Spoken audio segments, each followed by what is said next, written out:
Hey, so here it is, 30 years later. We graduated and moved on with our lives. I hope all of you have had the life that you wished or better. So let's start off with what happened to John in the last 30 years. So we graduated in 1986. I was 17. There were 99 of us, and that means that there were 99 stories that were leaving Sandusky. That's a very small number. Now I believe there's only 96 of us left. And that number, unfortunately, will only get smaller as we get to our next reunions. But here we go. John's adventure. So in 1986, I graduated from high school like the rest of you did. And then I went to boot camp that summer for the Navy Reserves. I was a reservist, and I worked in intelligence. I then went to Central Michigan University for an entire semester, and then halfway through that semester I realized that I was racking up a huge amount of debt for a degree where I could either teach or be a musician trying to make it in the performance world of orchestras, bands, those types of things. And I did not see the return on investment. So I left.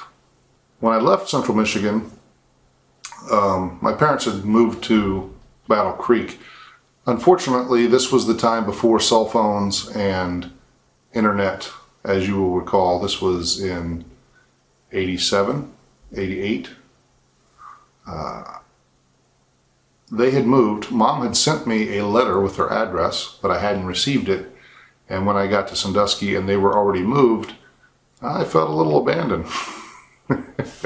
But I did get the letter and I did find them, obviously. So when I left college, I ended up in Battle Creek, Michigan, where I worked at a chicken plant, driving a forklift, long enough to figure out that I needed to do something else. So I was sick of school and I didn't want to work in a factory where it was dead end. So I joined the Navy and I went to electronic schools for 2 years. The Navy then sent me to be stationed on the USS Stump, DD-978. It was a destroyer class ship. It was considered the Cadillac of destroyers. On that ship, I did a couple of tours through the Mediterranean. We were based out of Norfolk. We were stationed in New Orleans for a year. Lots and lots of stories there. Then we ended up on the second half of the Gulf War. I knew a lot of brave and strong men, and we did a tough job. While I fought in the Gulf War, I would have to say that the Marines and the Army had it much worse than we did overall.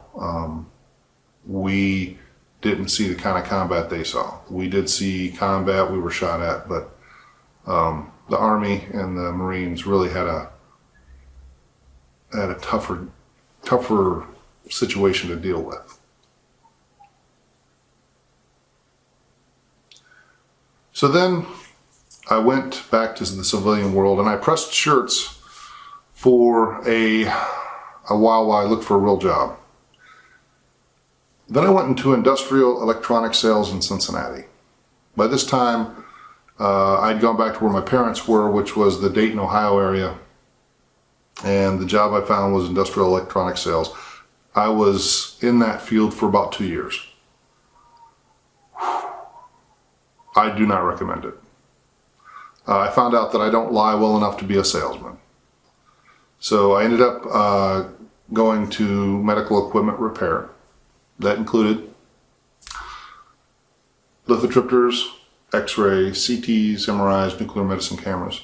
That's what I still do today. That's what I've done for the last 20 years. The reason I can't be at the reunion is because I am preparing to go to the conference, which is the big imaging conference and exposition, which will be in Chicago. So if you're in Chicago next week, I'll be there too. Let me know, maybe we can get a cup of coffee. In this field, I ended up moving around chasing the job. I was in Racine, Wisconsin. I was in Richmond, Virginia.